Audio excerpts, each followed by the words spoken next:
आज मैं बताने वाला हूं कोई ऐसा कौन सा फार्मूला है जिसकी वजह से लोग पैसे बनाते हैं। शायद ये आपके काम आ सके, मेरे काम तो आ रहा है। Okay friend, so let's see. देखो, आपको पता है कि हर आदमी का एक रेट होता है, हर आदमी के काम का, घंटों का एक रेट होता है। तो इनकम का एक ही फार्मूला है, और वो फार्मूला क्या है कि आपकी जो भी इनकम आएगी वो डिपेंड करती है कि आपका रेट कितना है पर आवर और आप कितने देर काम कर रहे हैं। यस, यानी इनकम इज इक्वल टू आपकी स्किल, या यूं कर लूं कि आपकी rate into time. This is the formula. अब रेट की बात करता हूं तो रेट डिपेंड करता है दो चीजों पे। वो किस पे? सबसे पहली बात आपकी स्किल पे, आपकी योग्यता के ऊपर में, और सेकंड आपके अनुभव यानी एक्सपीरियंस के आधार पे। ओके, ये दोनों मिलकर आपका रेट डिसाइड करते हैं। मैं एक एग्जांपल देता हूं।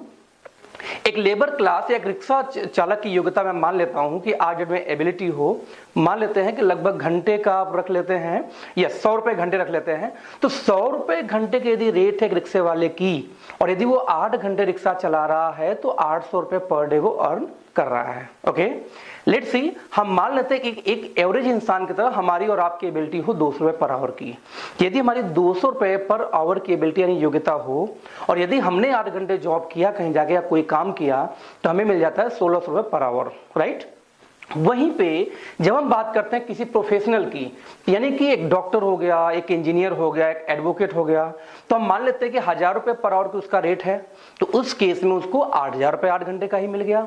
लेकिन उन्हीं प्रोफेशनल्स के अंदर में कुछ एक्सपर्ट होते हैं, कोई सर्जन है, राइट, कोई एक बहुत अच्छा सुप्रीम कोर्ट का लॉयर है। तो ऐसे केस में उनकी जो स्किल है, उनकी स्किल उनसे ज्यादा है, या यूं कह लो कि उनका एक्सपीरियंस कहीं ज्यादा है काम प्रोफेशनल से। तो 1000 के बजाय 10000 रुपए उनका रेट है पर आवर का, तो कितना कमा ले रहे हैं? 80000 रुपए रोज लेके जा रहे हैं, राइट। यहां तो कोई कंफ्यूजन है नहीं। यहां पे एक बात कॉमन, लेकिन ध्यान देना, यदि मैं इस फॉर्मूले की बात करूं या इस इनकम की बात करूं, तो हर इंसान की इनकम तो अलग अलग है, स्किल तो अलग अलग है, बट एक चीज कॉमन है, और that is working hour. Yes, काम करने के घंटे या समय। हर इंसान काम 8 ही घंटे कर रहा है, बट 8 ही घंटे में हमें और आपको आ रहा है 1600 रुपए पर डे, क्योंकि 200 रुपए का रेट है। लेकिन उसी 8 घंटे में किसी को आ रहा है 80,000 रुपए पर डे, क्योंकि उसका रेट 10,000 पर आवर की है, राइट। अब सवाल पैदा ये होता है कि हम जहां हैं वहां हैं, एक टाइम के बाद में एबिलिटी बढ़ाना बहुत मुश्किल होता है। 1600 रुपए यानी 200 रुपए हमारी एबिलिटी हो और फैमिली हमारा गुजारा नहीं हो पा रहा है, हमें सामने से ये बोला जाए कि इस एबिलिटी को बढ़ाओ, यानी 1600 नहीं, आपको 3200 रुपए पर डे घर में लेके आना है। यानी हमारा जो रेट है वो 200 के बजाय 400 करना है। तो फ्रेंड्स, दिक्कत ये आती है कि एक टाइम के बाद में आप एबिलिटी नहीं बढ़ा सकते। आपने बीटेक कर लिया, आपने एमबीए कर लिया, आपने एमसीए कर लिया, और आप जॉब कर रहे हैं। अब ऐसा जॉब के ड्यूरेशन में कौन सा एजुकेशन ले लेंगे, राइट। आपका एक्सपीरियंस ही साथ बढ़ा सकता है। तो एक टाइम के बाद में रेट बढ़ना मुश्किल है।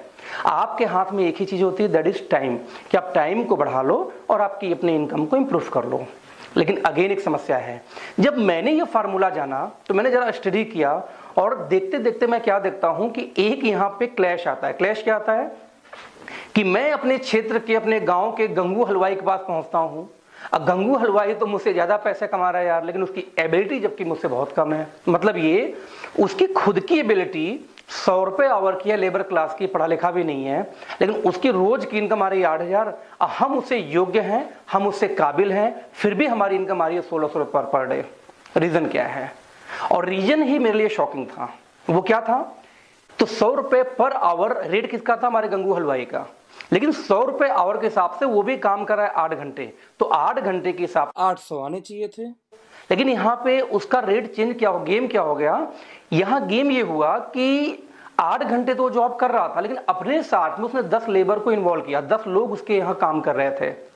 तो आप इमेजिन करो कि वो 10 लोगों ने 8 घंटे दिए, तो टोटल होते हैं 80 आवर्स। यस, 80 घंटे किसके लिए? गंगू हलवाई के लिए।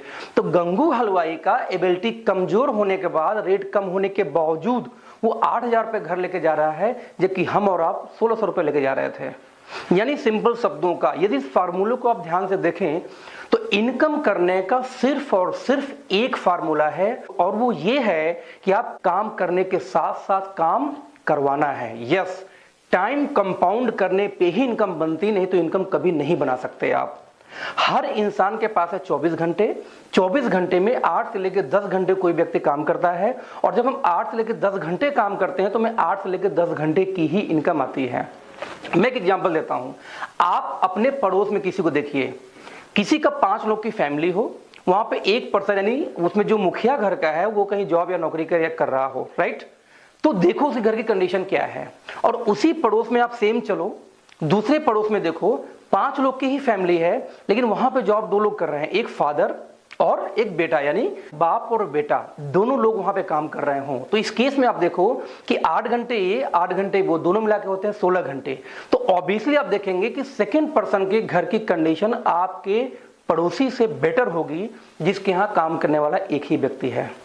रीजन क्या है? रीजन एक फैमिली के लिए काम हो रहा है 8 घंटे, सेकंड फैमिली के लिए काम हो रहा है 16 घंटे। यानी कैलकुलेशन की बात सिंपल सी ये है कि जो जितना ज्यादा देर काम कर सकता है या करवा सकता है वही पैसा कमाता है, चाहे टाटा हो या बाटा। आप चेक कर लो, सबसे ज्यादा इनकम उसकी है जिसके अंडर में, जिसके टीम में, जिसके साथ ज्यादा लोग वर्क करते हों।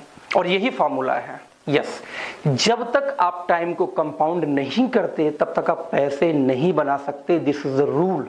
सो आप लाइफ में, जिंदगी में कुछ भी करने जाओ, एक कहावत है, अकेला चना भाड़ नहीं फोड़ता। यस, आप लाइफ में कुछ भी करते हो तो हमेशा ध्यान देना कि टाइम को कंपाउंड करना पड़ेगा। यस, उसके बिना आपको बड़ी इनकम कभी लाइफ में इंटायर नहीं आ सकती। ओके फ्रेंड्स, सो अब आपको टाइम कंपाउंडिंग तो समझ में आ गया, लेकिन सवाल है कि टाइम कंपाउंडिंग हम किस बिजनेस पे या किस पे करें। इसके लिए दोस्तों मिलेंगे अपने नेक्स्ट वीडियो में। सो सी यू देन। मुझे उम्मीद है आपको ये वीडियो पसंद आया।